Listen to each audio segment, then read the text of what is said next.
Hello दोस्तों, मेरा नाम शराफत अली है। मैं एसएनएस केयर स्किल का एकेडमी से ट्रेनर बात कर रहा हूँ। मैं यहाँ का ट्रेनर हूँ जो मैं आपको पीसीबी रिपेयर करना सिखाता हूँ। बच्चों को, हमारे जो बच्चे हैं इनको मैं पीसीबी रिपेयर करना सिखाता हूँ। तो इनको मैंने कुछ बताया हुआ है, बाकी उसी का मैं इनको ले लेता हूँ। अजीत, ये बता दीजिए क्या क्या बोलेंगे। ये क्या चीज़ है? सही फ्यूज है। यस सर, बिल्कुल गुड, ये सर लाइन कॉइल है। Very good. ये सर कैपेसिटर, वेरी गुड। ये लाइन कॉइल है। Very good. ये सर पीटीसी है। Very good. ये सर रिले है। और सर ये क्या चीज़ है? ये सर कंडेंसर है। Condenser, filter condenser. Filter filter condenser. और ये वाले क्या है, छोटे छोटे जो लगे हैं? ये भी सर सारे कंडेंसर है। फिल्टर कंडेंसर है ये। Yes sir. तो आपको इतनी जानकारी हो गई है कि मतलब कि आप ये पार्टों को देख के पहचान सकते हैं। Yes, yes, sir. इसके अंदर क्या होता है आपको मैं और बता देता हूँ थोड़ा सा। ये आपका जो ये कैपेसिटर जो ये जो लाइन कॉइल लगता है, लाइन कॉइल क्या करता है, ये जो एसी को लाइन को फिल्टर करता है, Yes, sir. फिल्टर करके आगे पहुंचाता है। और ये जो कैपेसिटर होते हैं इनको खाली कैपेसिटर नहीं बोलेंगे, उनको बोलेंगे रनिंग कैपेसिटर। रनिंग कैपेसिटर मतलब आप इसमें लाइन दे रहे हैं तो डायरेक्ट लाइन इसके अंदर जा रही है, डायरेक्ट लाइन रेगुलर जा रही है। और जब तक एसी चलता रहेगा, जब तक आपकी इसमें लाइन रहेगी तो उसको रनिंग कैपेसिटर बोलते हैं। इनको लाइन कॉइल भी यही काम करती है, ये भी रनिंग रहती है। इसको लाइन कॉइल इसलिए बोलते हैं कि ये लाइन को फिल्टर करती है, जो एसी की लाइन जो होती है उसको फिल्टर करती है। रिले का काम क्या होता है? रिले को जब 12 वोल्ट ऑन होगा तो हमारा ये 300 वोल्ट बनेगा। 300 वोल्ट बनने के बाद ही सारा काम होगा। जब ये रिले कटाक की आवाज आएगी तो हमारे यहाँ पे एसी यहाँ पर पहुँच जाएगी, एसी बनकर यहाँ पे तैयार हो जाएगी और यहाँ से हमारे डीसी वोल्ट 325 निकल के इस पे आ जाएगी हमारे। और यहीं से ये आपकी सप्लाई, यहीं से आपकी चारों तरफ सप्लाई फैलेगी। ठीक है, उसके बाद ये सप्लाई आपकी जाएगी आईपीएम पर, और यही सप्लाई आपकी जाएगी आईजीबीटी पर, और यही सप्लाई जाएगी आपकी एसएमपीएस की आईसी पर, एसएमपीएस पर। इसको SMPS switch mode power supply इसको बोलेंगे। हाँ बताइए। पीडब्ल्यूडी से तो हो जाता है ना कि यहाँ से आता है आईपीएम से आता है। नहीं तो वो ये तो बाद में ना, पल्स जब ऑन होगी उसके बाद जाएगा ना ये। नहीं देखिए, अभी तो आप सप्लाई भेज रहे हैं अभी यार, ये भी आप सप्लाई भेजेंगे। जब तक इसके अंदर सप्लाई नहीं जाएगी ये सप्लाई कैसे निकालेगा? यहाँ पर 12 वोल्ट, 15 वोल्ट या 18 वोल्ट जो भी बनेंगे, ये उसके बनने के बाद ये आईसी ऑन होगा। जब ये आईसी ऑन होगा तब ये इसको आपको पल्स देगा। जब पल्स देगा तो ये फिर उसके लिए कंप्रेसर के लिए आपको WBN के ये वो निकालेगा ये। हाँ, UVW के कनेक्शन में इसमें करंट निकालेगा वो। और तो उसके बाद ये सप्लाई जाएगी आपके एसएमपीएस पर, और ये लगा हुआ है आपका आईसी। ये आपका ऑसिलेटिंग आईसी है ये। Yes sir. इससे ऑसिलेट होगा आपका ये जितना भी वोल्ट इसमें बनेगा, 12 वोल्ट, 15 वोल्ट, 18 वोल्ट।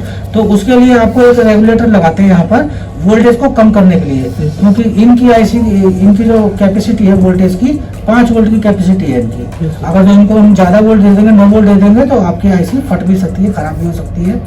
लेकिन वैसे उसके लिए उतना ही वोल्टेज दिया जाता है जितने से चल सके। हाँ जी, तो उसके लिए रेगुलेटर लगा देते हैं यहाँ पर 78.5, जैसे मैंने आपको दिखाया था ना वो वाला, जो काला वाला था जो है ना 7805, वो ऐसा होता है ये। तो ये भी सप्लाई आगे पास करेगा इसको।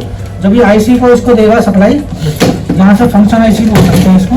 ये फंक्शन आईसी सबको कंट्रोल करेगी ये। ये आपको आईबीएम को भी यही ऑन करेगी, और आपका जो कम्युनिकेशन सर्किट है वो उसको भी यही ऑन करेगी। ये कम्युनिकेशन सर्किट है हमारा। कम्युनिकेशन सर्किट के फॉल्ट जो है आपके डिस्प्ले पे नजर आ जाता है कि कम्युनिकेशन का फॉल्ट है कि क्या है। जो डिस्प्ले आपका उसका एसी का जो डिस्प्ले होता है उसके अंदर एरर कोड आ जाते हैं।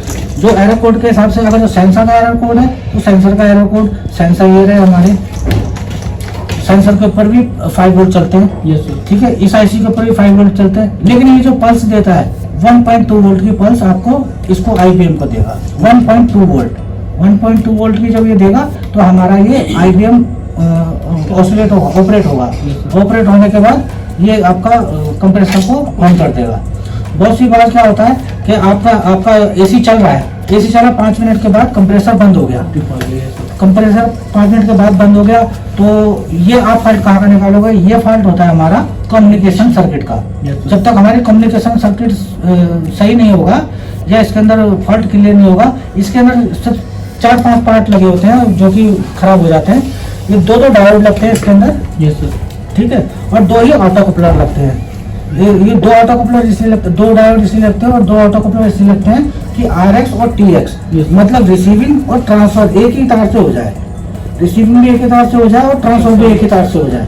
तो वो दोनों चीजें एक तार से होंगी तो हमको ये दो लगाने पड़ेंगे। यहाँ से सर्किट आपको ये जो 4 ट्रांजिस्टर लगे आपके, इस 4 ट्रांजिस्टर में से एक ट्रांजिस्टर खराब भी निकल सकता है और आपकी जो SMT रेजिस्टेंस है ना Yes, yes. ये रेजिस्टेंस ज्यादा खराब निकलती है। 10K की रेजिस्टेंस ज्यादा खराब निकलेगी आपकी, जो हमारी 103 होती है, 103 103 हो गई हमारी 10K रेजिस्टेंस ज्यादा खराब निकलती है और बहुत से में 15K लगती है, बहुत से में 10K लगती है। ये रेजिस्टेंस ज्यादा खराब निकलती है इसके अंदर और ये ट्रांजिस्टर भी खराब हो जाते हैं। ट्रांजिस्टर भी आसानी से मिल जाते हैं आपको, मार्केट से लाइए और लगा दीजिए, ये भी फॉल्ट आपका रिमूव हो जाएगा। उसके बाद आता है एक पावर का फॉल्ट, मतलब कि आपको दिखाता है P1, उसके अंदर आएगा P1 जो नेट प्रोटेक्शन का नहीं, उसको वो हीटिंग का होता है, वो पावर ज्यादा जाने का। तो उसके अंदर पावर हाई वोल्टेज का, लेकिन वो हाई वोल्टेज नहीं जाती है, वो हाई वोल्टेज इसको दिखाता है कि वो हाई वोल्टेज बना रहा है ये सर्किट, लेकिन ऐसा नहीं है। इसके लिए आपको ये सर्किट लगता है इसका, ये वाला, ये हाई वोल्टेज का सर्किट ये है, इसके अंदर भी कोई रेजिस्टेंस या ये ICs ये खराब निकल जाते हैं। बस इनके भी ज्यादा फॉल्ट नहीं होता है कुछ भी, बस ये माइनर फॉल्ट होते हैं, या तो रेजिस्टेंस खराब निकलेगी कोई, या यहाँ से एक रेजिस्टेंस 1 मेगा ओम की रेजिस्टेंस लग के इनको पल्स देने के लिए जाती है, इसके ऊपर जाएगी और इसके ऊपर जाएगी, दोनों की पिन सिंपल मिलेंगी, जैसे इसके अंदर भी जाएगी, यहाँ पर भी जाएगी वो 10K की रेजिस्टेंस के थ्रू होते हुए यहाँ पर भी जाएगी और 1 मेगा ओम की रेजिस्टेंस लग के फिर 10K की रेजिस्टेंस लगकर इसके ऊपर जाएगी। वो रेजिस्टेंस खराब हो जाती है तो भी ये प्रॉब्लम आती है। रेजिस्टेंसों का सारा खेल होता है, ज़्यादा 99% जो फॉल्ट आता है हमारा इस एरिया का आता है। बस ये SMPS सप्लाई और हमारा ये कम्युनिकेशन का और हमारा ये DC वोल्टेज का फ्यूज उड़ जाता है, बस इतने में ज़्यादा फॉल्ट हमारा 90% आता है। इधर का फॉल्ट जो है हमारा 10%, बहुत 10%, इधर का जो है 1% फॉल्ट आता है।